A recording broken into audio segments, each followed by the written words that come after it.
Sí, bueno, buenas tardes, buenas noches o buenos días. Y bueno, hoy vamos a tener un científico, digamos, eh, especializado en su campo, para ver, pues, una vez más cómo la ciencia, cuando profundiza actualmente, sobre todo en los últimos años o lustros, ¿no? Pues cada vez más pues, se acerca a los temas espirituales.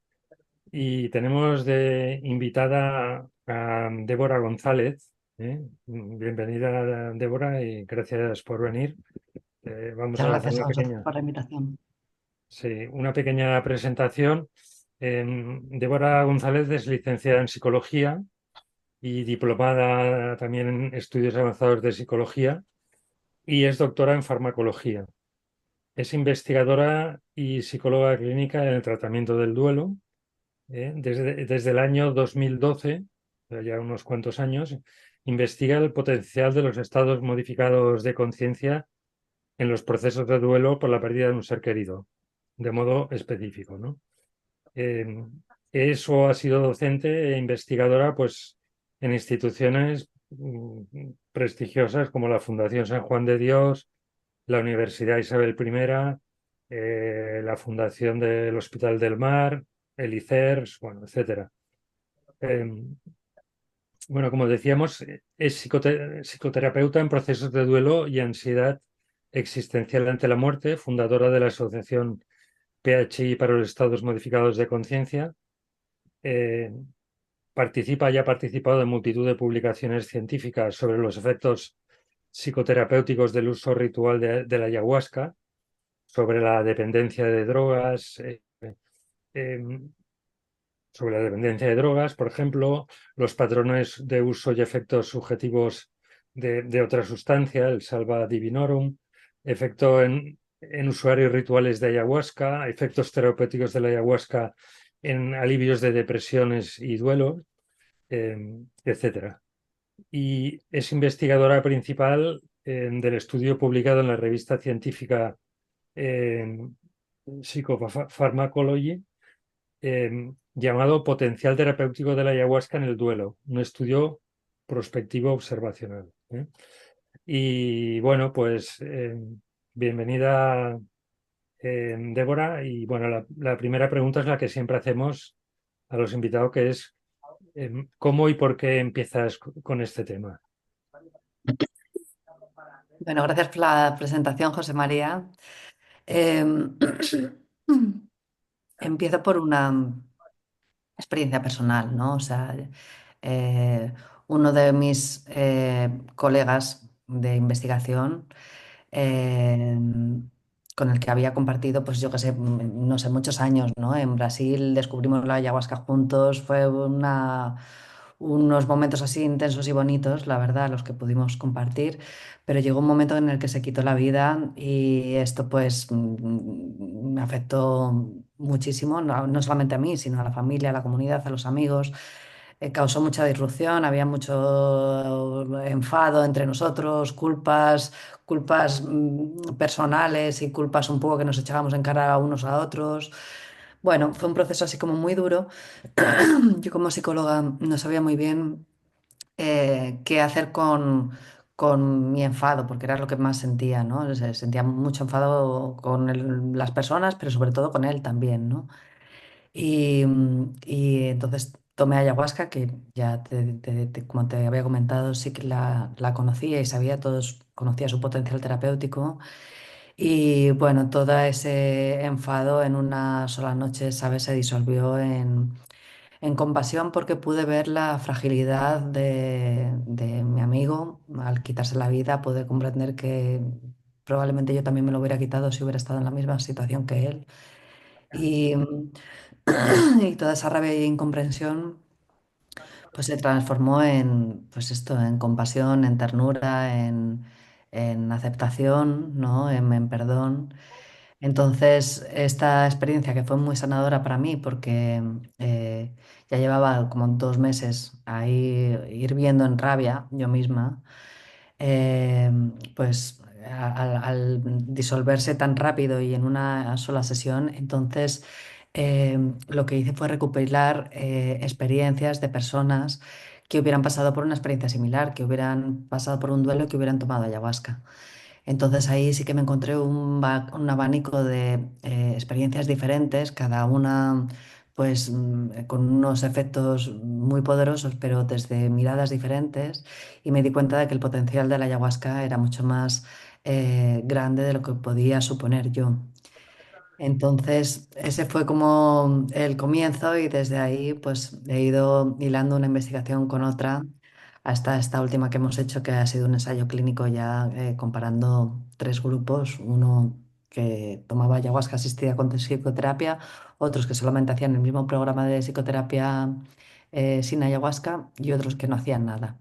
Esto no era para el duelo prolongado a nivel patológico, así como se considera, sino era como para la prevención, porque no entiendo que haya que esperar a que algo se cronifique para poder actuar. Y porque además hemos visto que, o sea, la gente cuando está en un proceso de duelo agudo realmente está muy vulnerable y lo que se ha visto un poco en investigación es que la psicoterapia pues parece que no es efectiva, los modelos que tenemos hasta ahora no son efectivos hasta que ha pasado un tiempo pues de unos 6 meses o 12 meses.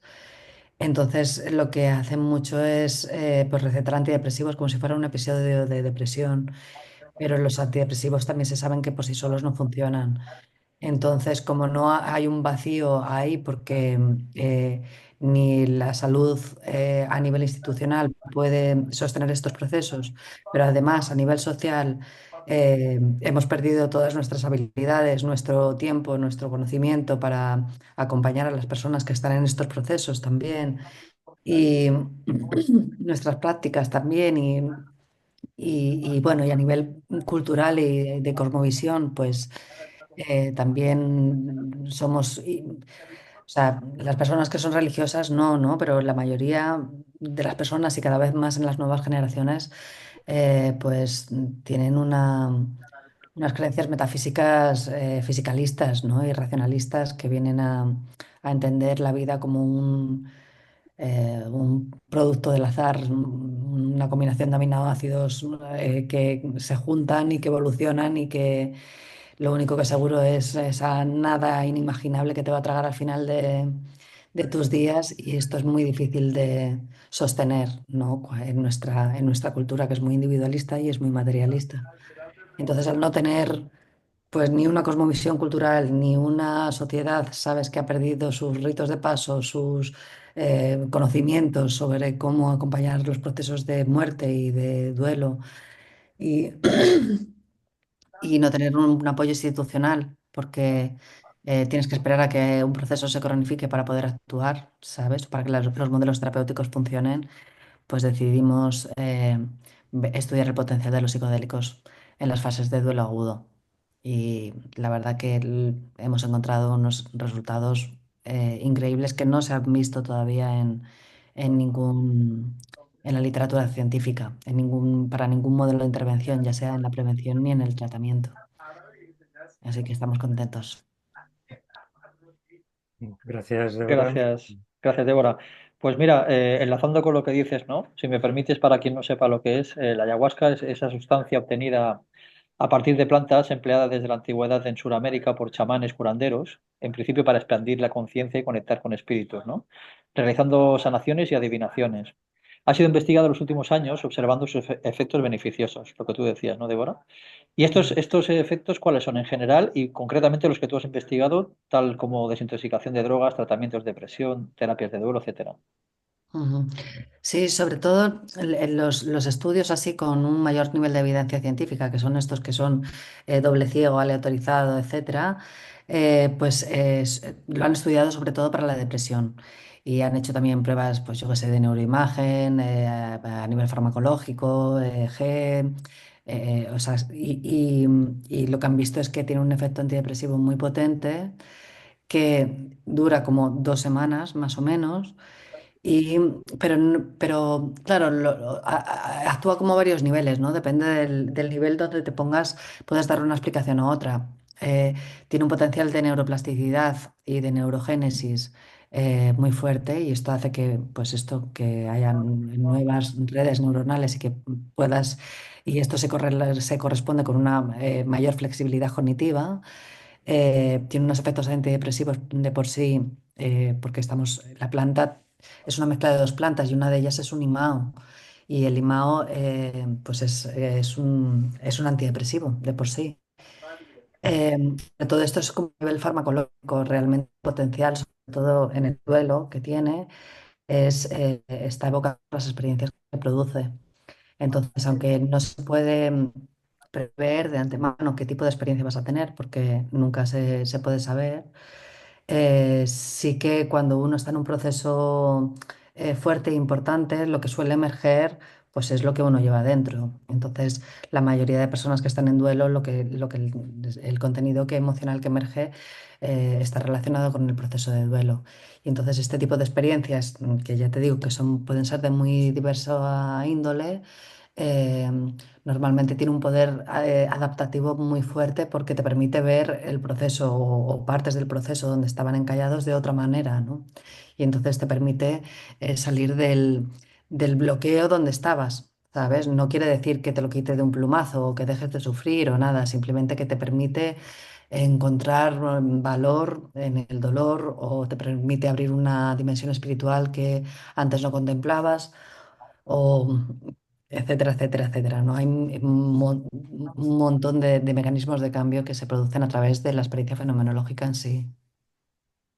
Sí, disculpa una pregunta. Cuando dices neuroplasticidad, ¿te refieres a la apertura a nuevos paradigmas, nuevas realidades, esto, o nuevas maneras de entender ¿no? Conceptos que teníamos muy interiorizados desde hace tiempo? Perdona, sí, a veces es que lo siento, Pepe, No, no, sí. no, ya te he entendido, pero Corte sin preguntarme cualquier cosa. No, con neuroplasticidad me refiero a la capacidad que tiene el cerebro de regenerarse, o vale, sea, de crear nuevas neuronas, de que se generen nuevas neuronas y de crear nuevas redes neuronales entre las que hay, ¿no? Se sabe que, por ejemplo, en la depresión o en los procesos de duelo crónico, pues yo qué sé, hay mucha rumiación, ¿no? A lo mejor, yo qué sé, te sientes culpable por algo y estás ahí todo el día con la culpa o pensando en que no, no sé, en un tema concreto, ¿no? Entonces, esas rumiaciones a nivel funcional lo que están haciendo es un bucle, ¿no? Entre ciertas neuronas que además cuanto más los retroalimentes, más bloqueado se queda, ¿no? Entonces, esas sustancias tienen un potencial a nivel neurofisiológico de generar nuevas neuronas y aumentar las conexiones entre ellas para permitirte, o sea, que lo cual te permite salir de esos bucles rumiativos y poder ver las cosas desde otro punto de vista. Por eso tiene un potencial muy potente en los procesos de suicidio, de necesidad de suicidio, ¿no? Esto en el estudio de depresión lo que vieron es que el mismo día las personas que tenían pensamientos suicidas moderados, ¿sabes? Porque no cogen en estudios clínicos con pensamientos muy elevados, ¿no? Pero había un descenso súper fuerte a las 6 horas, cuando se bajan los efectos, que durante los 14 días del efecto antidepresivo se iba totalmente, ¿no? Entonces, eh, vale, aclarado, gracias. Sí. Bueno, la siguiente pregunta sería, bueno, primero comentar un poco que los ensayos que hacéis y que haces sobre estas sustancias son equivalentes o análogos a los que se hacen con medicamentos o con otras, ¿no? Sustancias que luego pues, se comercializan como medicamentos, etcétera, ¿no? O sea que son las mismas pruebas, ¿no? Tal como nos has explicado, con todos pues, la metodología del mm, doble ciego, del triple ciego, etcétera, ¿no? Y bueno, esto por un lado, ¿no? Para que se vea que, digamos, se aplican los estándares científicos, pues, digamos, clásicos, ¿no? A estos estudios. Y después, concretamente, en la terapia de duelo, ya nos has comentado mucha cosa, pero entonces, claro, ya nos has explicado las mejoras en el estado anímico, ¿no? sobre otros tratamientos que ya comentabas que no eran muy eficaces, ¿no? Tipo antidepresivos o tipo, ¿no? Digamos, los clásicos que no ayudan, ¿no? En estos casos, ¿no? Ayudan muy poco. Y entonces, por ejemplo, la toma de ayahuasca, tú has, en estos estudios has constatado, bueno, personas que dicen que se conectan o que se han conectado con su ser querido fallecido, ¿no? Y han explicado la conexión y esto, bueno, pues les ha sanado enormemente, ¿no? Eh, una parte de la pregunta sería, ¿nos puedes comentar algún caso de estos donde se ha dado esto? Y es bastante frecuente esto. Mm, Y por otro lado, ya nos comentabas que también, digamos, te ayudaba a elevar la conciencia, ¿no? Y a adentrarte en esa visión espiritual, ¿no? Bueno, que muchas veces, pues, que a lo mejor la tenías cerrada hasta ese momento, ¿no? sí, Esa sería un poco la pregunta. sí, así es. La verdad que es una experiencia bastante típica, las de conectar con el ser querido. Las formas en las que las personas conectan también son muy diversas porque hay personas que solamente escuchan la voz, hay personas que tienen visiones, hay personas que sienten la presencia y la sienten de una forma interior, ¿sabes? Tienen cualidades muy, muy diferentes, ¿no? Pero creo que el potencial terapéutico de estas experiencias es que nosotros cuando estamos en duelo, un poco la imagen, hay un concepto que se llama como internal working model, que es como la imagen interna que tú tienes del querido, que a veces no es ni siquiera consciente, ¿sabes? Pero tú te estás relacionando con una pérdida, ¿sabes? A lo mejor es la última vez que le viste, a lo mejor es simplemente el vacío de que ya no está, ¿sabes?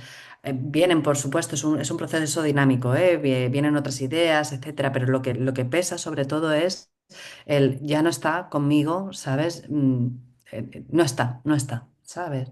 Entonces, de repente, estas experiencias, claro, al poder contactar con ellos, sentir su presencia y no solamente eso, sino saber que están bien, porque solamente en los, a lo mejor, pues no sé, 200 casos que he evaluado en todos los estudios, solamente una vez me he encontrado una persona que ha tenido una sensación de que la persona, no, dos veces que el ser querido no estaba bien, ¿sabes?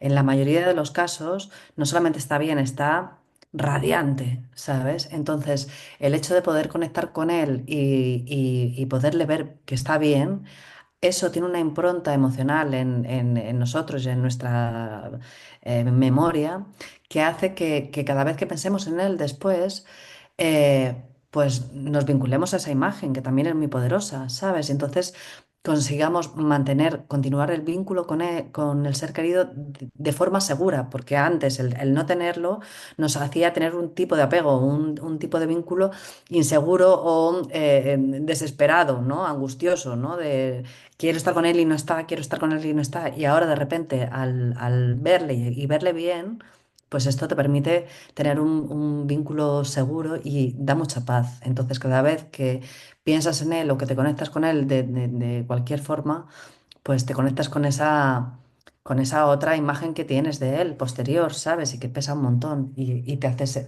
estar en paz. Entonces, este tipo de experiencias tienen un potencial terapéutico especiales, la verdad. Pero si queréis, he traducido una de las experiencias más bonitas que hemos visto en este último estudio. Lo he traducido ahora con el chat GTP porque estaba en inglés. Entonces hay algunas palabras así un poco raras ahora que me lo he leído en transversal, pero si queréis os puedo leer un poco sobre esta experiencia para que os hagáis una idea. Como veréis, la experiencia de contacto con el ser querido es una parte y es una parte importante, pero va mucho más allá también el viaje en sí. Entonces, para poneros un poco en contexto, este chico es un chaval joven, había tomado hongos alguna vez anterior y no había tenido muy buenas experiencias. Entonces venía con un poco de miedo. A la vez es un chaval bastante atrevido, ¿eh? Y entonces viajaba mucho y venía un poco sin una intención muy clara. Y él lo que le había pasado es que había perdido a su hermano en un accidente de avión. Esto salió en la prensa también, él es de Bélgica. Y su hermano pues era una persona también muy intrépida y muy aventurera.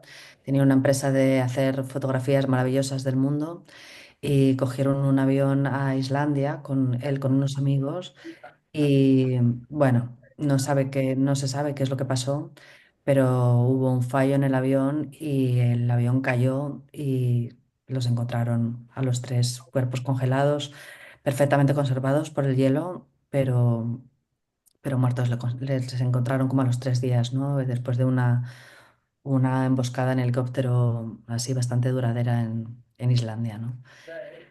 Entonces, os explico un poco lo que vivió para que os hagáis una idea. También este viaje, o sea, esta experiencia a mí me tocó mucho porque me pareció, bueno, de las más lindas que he escuchado, la más como de un despertar espiritual muy fuerte, ¿no? Entonces él explica, dice, creo que comenzó con el viaje, ¿eh? Comenzó con una fuerte concentración en mis padres. El hermano se llama Tim, para que lo tengáis un poco en cuenta. Dice, veía su dolor, el de estar conectados entre ellos, pero también el dolor de estar perdiendo a Tim. Y poco después mi atención se centró en el accidente de Tim. Sentí que estaba completamente presente en ese momento. Estaba con él en el avión cuando impactó contra el agua. Saltamos del avión juntos, nadamos uno al lado del otro, y llegó un punto en el que ya no estaba aquí. Estaba tan lejos, completamente fundido con mi almohada. Mezcla los momentos en los que él está en el sillón, o sea, en el colchón y cuando está en el otro lado, ¿no? Entonces, dice, sentía que estaba dice, estaba tan lejos, completamente fundido con mi almohada, sin moverme, tirado boca abajo, con lágrimas y con mocos. Literalmente me estaba derritiendo mientras nadaba con mi hermano. Mezcla los dos estados. Dice, y por el agua tan fría empezamos a dejar de sentir las extremidades. Ya no podíamos nadar. Y entonces me di cuenta de algo. También yo ya no sentía mi cuerpo físico en el mundo real. Era como si estuviera dividido. Mi cuerpo físico estaba aquí, pero yo no lo sentía.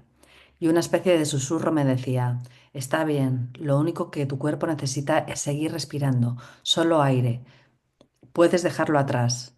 Así que mientras que yo seguía respirando en el mundo físico, en la visión estábamos ahogándonos juntos. Pero al tomar esta última bocanada bajo el agua, algo cambió. Ya no había lucha, solo empezamos a hundirnos, sin desesperación, sin buscar aire. Nuestros pulmones se llenaban de agua, pero esta vez había una sensación de paz, una unión tranquila con mi cuerpo. Y mientras nos hundíamos, todo se volvió negro, negro, negro, hasta que de repente sentí que había atravesado un umbral, como si hubiera entrado en otro universo. Y allí algo, la energía de mi hermano, no su forma física, vino y me abrazó y me guió a través de ese portal hacia otro lugar. Y una vez allí, creo que lo primero que me mostró fue mi accidente en moto en Bali, uno que tuvo él como 2 años atrás. Dice, donde choqué. Y él me dijo así como, mira, en ese momento yo te salvé, pero lo hice por mamá y por papá, porque ellos ya no podrían soportar más dolor. Entonces fue como una llamada de atención, una advertencia suave, como una palmada en la muñeca, diciéndome, ten cuidado. Y después de eso sentí que volvía a este universo, pero ahora era distinto, era como si él ya no estuviera conmigo y yo me sentía libre, como flotando por ese universo. Y después de eso regresé nuevamente a esta realidad y esta vez fui mi padre. Sentí como si viviera toda su vida, pero desde su cuerpo, como si yo fuera él. Era mi padre de niño, luego creciendo, encontrando a mi mamá, teniendo a Tim y a mí y luego enfrentando la pérdida de Tim. Y más adelante entré en el cuerpo de mi madre y de nuevo fue como si pasara por un portal hacia su experiencia. Con ella todo iba un poco más rápido, fue un poco más difícil de conectar, pero aún así viví como un breve recorrido por su vida, desde que era niña hasta ser madre, hasta tenernos y volver a perder a Tim. Y después de pasar por esas dos experiencias, volví a sentir ese mismo dolor, el amor que mis padres tenían al crear a Tim y el inmenso sufrimiento de haberle perdido. Y luego volví a ese otro universo, de nuevo flotando libremente, o sea, va y viene, ¿no? Esto es una reconstrucción bueno, de una experiencia que tiene mil matices, ¿no? dice, sé que probablemente me estoy olvidando de muchas cosas porque fue demasiado, todo tan intenso. Dice, pero hubo un momento, aunque suene extraño, en el que me convertí en una vaca y viví cómo es ser una vaca en el instante en el que le sacrifican para ser carne y en el momento en el que la matan y sentí como ella también volvía a ese universo y entonces pensé, oh, ellas también regresan ahí cuando mueren. Y después de todo ese recorrido por tantos cuerpos, por tantas vidas, finalmente volví a mi propio cuerpo, pero como si estuviera naciendo de nuevo, como si en este viaje a través del universo, cada vez que entras en una experiencia humana, pasas por ese portal y naces otra vez. Y al principio todo era negro, y luego abro los ojos y estoy en el cuerpo de otra persona, pero esta vez es diferente, estoy saliendo yo del cuerpo de mi madre. Soy un bebé, lloro, pero es un llanto feliz, una mezcla de alegría y emoción pura. Y estoy en la habitación con mi madre, con mi padre y con Tim, porque cuando nací, Tim también estaba allí. Y lo veo en la sala, como un bebé también, sentado. Y de pronto es como una película de mi vida creciendo junto a Tim, todos esos recuerdos. Y fue ahí cuando volví a la realidad física. Sentí que me derretía, escribía sin parar, me reía. Entonces, ahora está como aquí, ¿no? Dice, no puedo explicar cómo era. Estaba literalmente acostado en un charco de lágrimas y de mocos, llorando y riendo a la vez, casi de forma histérica. Mis ojos estaban tan hinchados por las lágrimas que jamás me había visto así. Y yo no paraba de repetirme, todo tiene sentido, todo tiene sentido. Me reía con la sonrisa más grande que jamás he tenido en la cara. Miraba a mi alrededor, el clima hermoso, los árboles, y veía a las otras personas que estaban en el estudio también, ¿no? Que estaban en sus sesiones retorciéndose, luchando, llorando, y me pareció tan humano y tan hermoso. Era como ver a los humanos enfrentando su propio dolor, procesando, viendo su experiencia humana, y lo encontré hermoso. Durante el viaje tuve esta realización, ¿no? Este insight. Y dice, no digo que sea mi verdad definitiva ahora, pero en ese momento sentí, todo esto es solo el mundo físico, todo este dolor forma parte de la experiencia humana. Y entonces pensaba, este dolor no importa tanto, es solo parte del cuerpo, del plano físico. Así que los observaba con una sonrisa, incluso mientras estaban en su propio sufrimiento, llorando, luchando. Y yo me reía, pero con compasión y ternura. Dice, y eso me llevó a pensar en mi hermano Bob, el otro que tiene, ¿no? Con quien no hablo tanto. Y fue como si entendiera que mi rol con él es simplemente protegerlo, quererlo, incluso si me duele. Seguir amándolo, seguir ayudándolo, porque puedo y porque debo. Dice, y ya para terminar, dice, y me dejé caer en el pasto y me dediqué a contemplar, a sentir lo hermoso de la experiencia humana. Y pensaba, ¿cómo carajo voy a explicar esto después? Esto no se puede explicar. Y había una voz constante y suave, pero firme, que decía, no expliques esto, no lo cuentes. Esto es para ti porque no hay palabras. Y yo sentía mentalmente, sí, sí, claro, tiene sentido.